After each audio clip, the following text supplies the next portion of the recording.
जय मसीह की। मैं धन्यवाद देती हूँ परमेश्वर का कि इस समय हम लोग सब यहाँ इकट्ठे हैं। मैं सबसे पहले धन्यवाद देती हूँ जेसीएम टीम का, जिसने मौका दिया कि हम लोग यहाँ इकट्ठे होकर एक दूसरे के साथ अपने वचनों को शेयर कर सकें। मैं अर्चना आप सबका स्वागत करती हूँ इस समय, जबकि हम परमेश्वर के वचन पे मनन करेंगे और आज अपनी आराधना में हम अपने आप को परमेश्वर के सामने अर्पित करने वाले हैं। मैं धन्यवाद देती हूँ भाई अभिषेक का, जिसने मौका दिया है कि मैं कुछ वचनों को जो परमेश्वर के द्वारा मेरे हृदय में डाले गए हैं मैं आप लोगों तक पहुंचाऊं। मैं सबसे पहले, इससे पहले कि हम लोग वचन की ओर जाएं, आइए हम प्रार्थना करते हैं। धन्यवाद धन्यवाद धन्यवाद सामर्थ्य दयालु पिता परमेश्वर प्रभु, आपका धन्यवाद देते हैं इस सुंदर समय के लिए, इस वक्त के लिए जो आपने हमें दिया है। पिता, हम धन्यवाद देते हैं कि आपने हमारी सुधि रखी है, हमें हर मुसीबत, हर परेशानियों से बचा के रखा और प्रभु ये मौका बख्शा है कि हम लोग एक दूसरे के साथ संगति में जुड़ने पाए। मैं धन्यवाद देती हूँ प्रभु जी जेसीएम टीम के लिए, जिसको आपने नियुक्त किया है कि वो आपके वचनों को फैला सकें, आपके वचनों के लिए इस्तेमाल किए जा सकें। पिता परमेश्वर, हम अपने हृदयों को आपके सामने रखते हैं। हमारी आत्माओं में ऐसा बल दीजिएगा ताकि हम जो भी कुछ वचन शेयर करते हैं वो हमारी ओर से ना हो परंतु आपकी ओर से हो प्रभु, और कई गुना जीवनों में फल लाने वाला बन पाए। प्रभु, हम विनती करते हैं अपने कार्यों को हमारे द्वारा पूरा कीजिएगा। पिता परमेश्वर, जो आप हमसे करवाना चाहते हैं, जो अपने लोगों से करवाना चाहते हैं, उनको पूरा कीजिएगा। खुदावन, एक बार फिर से मैं सारे सभा को, सारे कार्यक्रम को आपके हाथों में सौंपती हूँ। सारा नियंत्रण पवित्र आत्मा जी आपको देते हैं और विनती करते हैं प्रभु इस समय हमारे बीच में उपस्थित होकर हमें आशीषित कीजिएगा। और तमाम जितने भी लोग सुन रहे हैं इस चैनल के माध्यम से प्रभु, हर एक के जीवन में बहुत आयत से आशीषों की वर्षा कीजिएगा। पिता, हम आपसे विनती करते हैं हर एक जो अब इस समय इस वचन को सुनने पर है प्रभु, उनके हृदयों को खोलिएगा कि वो आपकी उन गूढ़ बातों को, उन रहस्यों को समझ सके पिता परमेश्वर, जिनको आप हमें समझाना चाहते हैं। मैं विनती करती हूँ हर एक वचन के द्वारा अपने लोगों से बात करें प्रभु। इस समय सारी आदर महिमा जलाल आपको देते हैं। ये विनती प्रार्थना आपके प्यारे बेटे खुदावन यीशु नासरी के पवित्र और सामर्थी नाम में मांगते हैं। सुन और कबूल कर, आमीन। वचन में से पढ़ने के लिए मेरे साथ निकालें नीति वचन उसका 11वां अध्याय और उसकी 25वीं आयत से, जहाँ इस प्रकार से लिखा है, उदार प्राणी हष्ट पुष्ट हो जाता है और जो दूसरों की खेती सींचता है उसकी भी सींची जाएगी। परमेश्वर के पाक वचन के पढ़े और सुन जाने पर उसकी आशीष हो, आमीन। प्रियो, आज वचन में जाने से पहले मैं आपसे एक सवाल करना चाहती हूँ और वो सवाल ये है कि असलियत में हमें खुशी कहाँ मिलती है? खुशी क्या है? क्या केवल अपनी इच्छाओं को पूरा करना हमारे लिए खुशी है, या केवल अपने लिए ही सारे कार्यों को करना ये हमें खुशी देता है, या कुछ थोड़ा सा धन हमें खुशी देता है? नहीं, जहां तक मैं समझती हूँ या मेरा मानना है, मैं अगर सोचने लगूं कि मुझे पैसा मिल जाए, मुझे लोगों की तारीफें मिल जाएं, या मुझे कुछ ऐसी चीजें मेरे साथ हो जाए जिनकी मैं इच्छा रखती हूँ, तो शायद वो मुझे खुशी देंगे। लेकिन प्रियो, ऐसा नहीं है, क्योंकि परमेश्वर का वचन हमें कहता है जो दूसरों की उन्नति करता है वही सच्ची तसल्ली को प्राप्त करता है। परमेश्वर के वचन में खुशी को पाने के लिए कई तरीके दिए गए हैं। असलियत में जो खुशी हमें मिलती है वो दूसरों को खुश करने में मिलती है। आपने सुना होगा कि जो दूसरों की मदद करता है परमेश्वर उसकी मदद करते हैं। आज मैं इस वचन के द्वारा जो परमेश्वर ने मेरे मन में रखा है, वो वचन जो खासकर मेरी जो दृष्टि गई वो इस बात पे गई कि जो दूसरों की खेती सींचता है उसकी भी सींची जाएगी। हम कई बार ये सोचते हैं कि हम अपने लिए बहुत सारे काम कर लें, परंतु दूसरों की तरफ हमारा ध्यान ही नहीं जाता। हम अपने कार्यों में, अपने कार्यस्थल पे इतने बिजी हो जाते हैं कि हम समझ ही नहीं पाते कि दूसरों को भी हमारी जरूरत है। और यकीन मानिएगा कि जो औरों के लिए कुछ कार्य करे जाते हैं वो जरूर फल उत्पन्न करते हैं। और जब भी अपने पौधों में पानी दे रही होती हूँ तो मुझे हमेशा ये वचन जरूर मेरे दिमाग में आता है और परमेश्वर इसके द्वारा मुझसे बात करते हैं। क्योंकि कई बार ऐसा होता है कि हमारे जो सामने आंटी रहती हैं वो कई बार जा रखी होती है अपने घर को छोड़कर, और उनके बाहर की जो क्यारी होती है वो अक्सर मैं सूखी हुई देखती हूँ। तो हमेशा जब भी मैं अपनी क्यारी में पानी डालने जाती हूँ तो मेरा मन अंदर से करता है कि इनके पेड़ पौधे भी सूख रहे हैं तो उनमें भी मैं पानी का छिड़काव कर दूं, ताकि उनकी भी जो फूल हैं, पौधे हैं, वो अच्छे से उग पाए। और उनको देखकर, क्योंकि वो मेरे सामने हैं, तो मुझे भी बहुत खुशी होती है कि उनके घर के आगे भी ऐसे सूखा नहीं रहता। तो जब भी मैं ये करती हूँ तो मुझे एक अजीब सा आनंद मिलता है। हालांकि वो मुझसे नहीं कह के जाती कि अर्चना मेरी क्यारी का ध्यान रखना बेटा, बट मुझे अंदर से लगता है, और ये वचन बार बार मेरे हृदय में कहता है कि जो औरों की खेती सींचता है उसकी भी सींची जाएगी। कभी कभी मैं ये सोचती हूँ कि हो सकता है कि मेरे कामों के द्वारा, मेरे कुछ ऐसे छोटे मोटे काम हैं जिन्हें मैं अगर कर दूं तो किसी दूसरे को खुशी मिलेगी, तो मैं उसे करने से कभी नहीं रुकती। मैं कई बार सोचती हूँ कि बहुत सारे लोग मेरे पास जब भी आते हैं किसी न किसी चिंताओं में घिरे होते हैं, किसी न किसी परेशानियों में घिरे होते हैं। उस समय परमेश्वर का वचन मुझे ये बार बार एक मोटिवेशन देता है कि तू केवल अपनी नहीं परंतु इसकी सुधि रख, क्योंकि ये तेरे पास आए हैं। ये तेरे पास आए इस विश्वास से कि काश कि तुम मेरी प्रार्थनाओं को सुनोगे। क्या मेरी इच्छाओं को जानने की कोशिश कोई करे, क्योंकि जो निराश मनुष्य होता है ना, वो हमेशा यही सोचता है कि मैं किसी भी तरह से किसी ऐसे व्यक्ति से मिलूं जो मेरी परेशानियों को समझ सके, जो मेरी इच्छाओं को जान सके, जो मुझे सहारा दे सके। और यकीन मानिएगा कि जब ये वक्त, जिस समय पे लोग आपके पास आते हो, जिस समय पे लोग निराश होकर आपके पास आते हो, उस समय पे आप यकीन मानिएगा कि परमेश्वर की आत्मा का कार्य उस जगह पर बहुत आयत से होता है। क्योंकि मैंने अपने जीवन में ये जरूर महसूस किया है कि जब भी कोई व्यक्ति मेरे पास किसी उदास भावना के साथ आया है, और मैं भी कभी कभी ऐसी परिस्थिति में होती हूँ कि मैं उसको सहारा ना दे सकूं, लेकिन अगर मैं अपनी उस परिस्थिति को भूल के उस व्यक्ति के साथ जुड़ जाती हूँ या उस व्यक्ति को हिम्मत देने की कोशिश करती हूँ, तो मुझे एक अंदर से एक ऐसी फीलिंग आती है जो मुझे खुशी प्रदान करती है। और वो खुशी कुछ पल के लिए नहीं होती, बल्कि मेरे को एक सेटिस्फेक्शन होता है कि हाँ, मैंने जो किया है वो जब खुश होके मेरे पास से जाएगा व्यक्ति, तो वो कहीं ना कहीं परमेश्वर का धन्यवाद देगा, और उसकी दुआओं की वजह से मेरे लिए जो कार्य मेरे बिगड़े हुए हैं वो अपने आप ही पूरे हो जाएंगे। उसके लिए मुझे कुछ करने की आवश्यकता नहीं होगी, मेरी परिस्थितियां भी बदल जाएंगी। हो सकता है किसी ऐसे व्यक्ति की मैं मदद कर दूं कि जो बहुत निराश हो, बहुत हताश हो, और उसके जीवन से उस प्रार्थना के द्वारा जो मुझे दुआ दी है उसने, वो मेरे जीवन में कार्य करे। क्योंकि ये सच है प्रियो कि लोग कहते हैं कि जब भी आप नेकी करते हैं, किसी दूसरे की भलाई को ढूंढते हैं, तो वो भलाई वापस आपके पास आती है। आपको कभी भी ये सोचने की आवश्यकता नहीं है कि मैं अपना कार्य खुद कर लूं, क्योंकि जब भी हम सिर्फ अपने ऊपर केंद्रित होते हैं ना, हम परमेश्वर की महिमा को कभी नहीं देख सकते।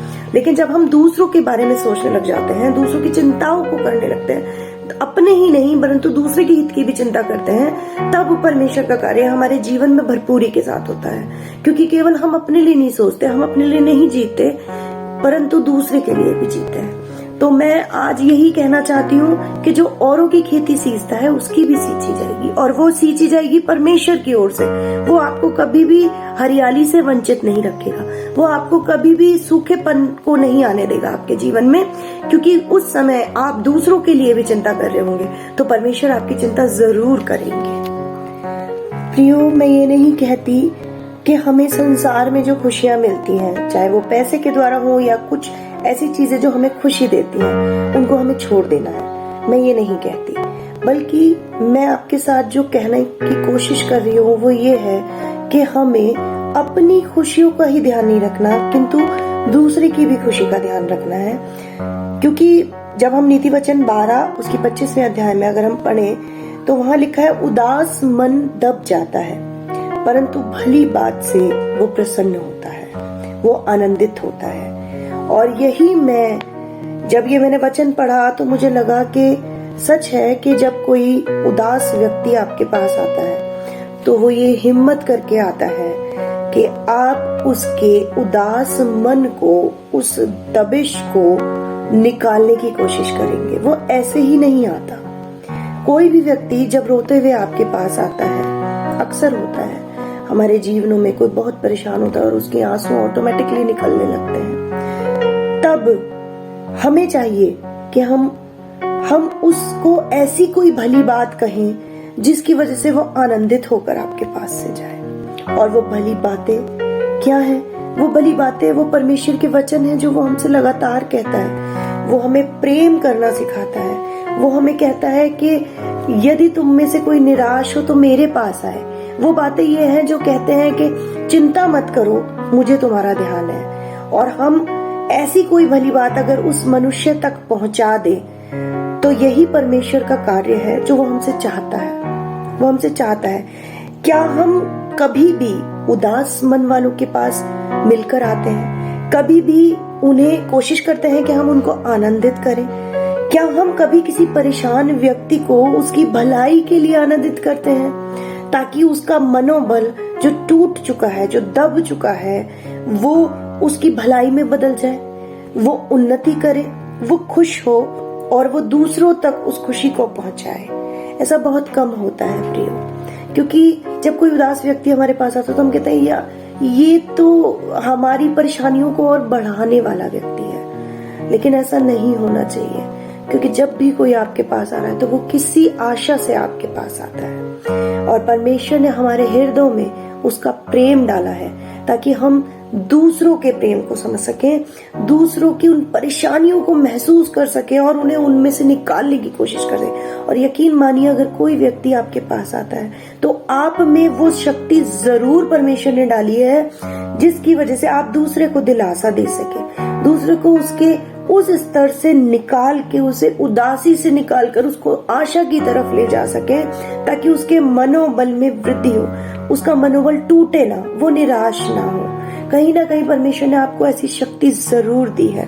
प्रियो, आज मैं आपको एनकरेज करना चाहती हूँ कि आपके परिवार में भी बहुत से ऐसे लोग होंगे जो शायद आपके सामने अपने दुखों को प्रकट नहीं कर रहे, लेकिन कभी कभी उन्हें लगता है कि कोई उनका दुख सुने, उनके पास जाके बात करे। हो सकता है वो आपके माँ बाप हो सकता है वो आपके भाई बहन हो जिनको कि अकेलेपन ने घेर रखा है। इस समय हमें और आपको चाहिए कि हम उनकी बातों को सुने, उनसे पूछें कि कहीं उनका मन उदासी में दब तो नहीं रहा, कहीं उनका कुछ ऐसा विचार जो उनको लगातार घेरे हुए है वो निराशा की ओर तो नहीं ले जा रहा। अगर हम ऐसा करेंगे तो हम इस रीति से परमेश्वर के प्रेम को उन सब लोगों के ऊपर प्रकट करेंगे जो आशा में निराश हो चुके हैं, जिनको कोई जीवन में कुछ समझ नहीं आ रहा। हो सकता है वो उस नरक की आग में पहुंचने वाला हो, उसको वो बेचैनी हो रही हो कि कोई उसे बचा ले। और हो सकता है परमेश्वर का कार्य आपको लेके जाए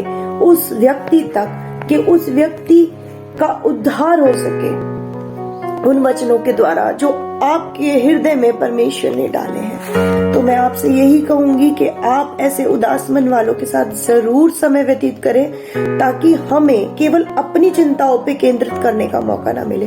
क्योंकि कई बार ऐसा होता है कि हमें लगती है हमारी परेशानियां ही बहुत बड़ी हैं। हम जीवन में, हम अपने घर गृहस्थी में, हम अपने संसारिकता में सबसे ज्यादा परेशान है। हमें ऐसा लगता है कि हमारे अलावा इस दुनिया में कोई परेशानी नहीं है। लेकिन जब हम दूसरों के साथ संगति करते हैं, दूसरों की परेशानियों को सुनने और समझने की कोशिश करते हैं, तो हमें लगता है हमारा दुख तो बहुत छोटा है, हमारा दुख बहुत छोटा है और दूसरों के दुख इससे कई गुना ज्यादा बड़े हैं। और यकीन मानिएगा कि जब आप उनको खुश करने की कोशिश करेंगे, उनके दुखों को निकालेंगे, कहीं ना कहीं आपके हृदय में वो एहसास आएगा जो आपको खुशी देता है। मैं बस आपसे यही कहूंगी कि जो लोग आनंद करते हैं उनके साथ आनंद करना जरूरी है, लेकिन जो लोग रोते हैं उनके साथ उनके दुख को बांटना भी जरूरी है।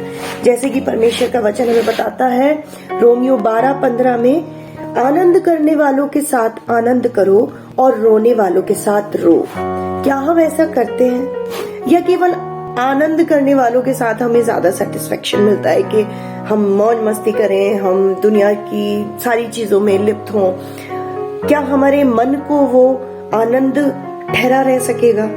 कितने वक्त तक ठहरा रह सकेगा? कुछ दिन, कुछ समय, कुछ साल। लेकिन ये जो हम दूसरे की खुशी में अपने आनंद को ढूंढेंगे ना, तो वो यकीन मानिएगा कि हमें अंदर से जो शांति और तसल्ली मिलेगी वो उस आनंद से कई गुना ज्यादा बढ़कर होगी। क्या हम ऐसा कोई काम कर सकते हैं जो रोने वाले हैं उनके पास जाकर उनको दिलासा दे? क्या हमारे पास ऐसे मौके हैं? और अगर हैं तो उस मौकों का फायदा आपको और हमें जरूर उठाना चाहिए, क्योंकि हम यहाँ देखते हैं ऐसे समय में ये जरूर देखना है कि निराशा में पड़े लोगों को कितनी जरूरत है परमेश्वर के वचन की। और ये वचन केवल आप और हम ही फैला सकते हैं, उनको आशा में स्थिर कर सकते हैं। परमेश्वर का वचन बताता है एक दूसरे की उन्नति का कारण बने। हमें अपनी नहीं किंतु दूसरे की भी उन्नति करनी है। केवल अपने लिए नहीं जीना, केवल अपनी हित की चिंता नहीं करनी, क्योंकि परमेश्वर अगर ऐसा करते तो कभी भी वो अपनी जान को क्रूस पर ना देते।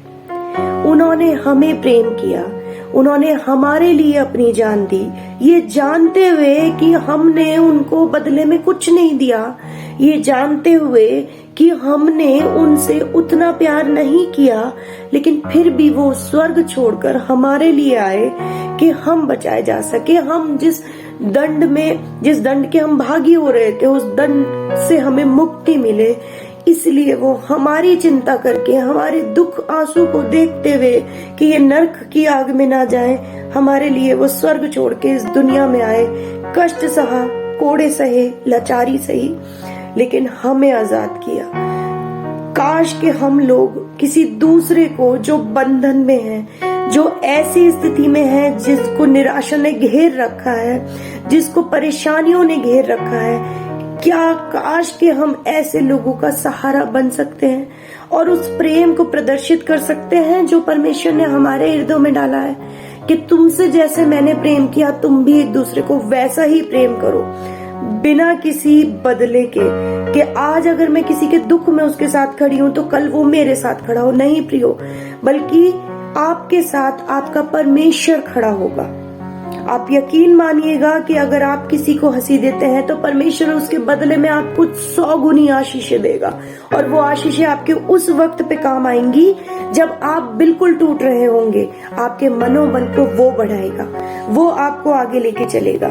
इसीलिए हमें चाहिए कि हम दूसरों की खेती को सींचे, ना हो कि अपना ध्यान रखें। हमें चाहिए कि जैसा परमेश्वर ने हमें प्रेम किया, हम भी एक दूसरे को प्रेम करें, एक दूसरे की हिम्मत को बढ़ाएं, एक दूसरे के साथ खड़े रह सके और बलवान बने।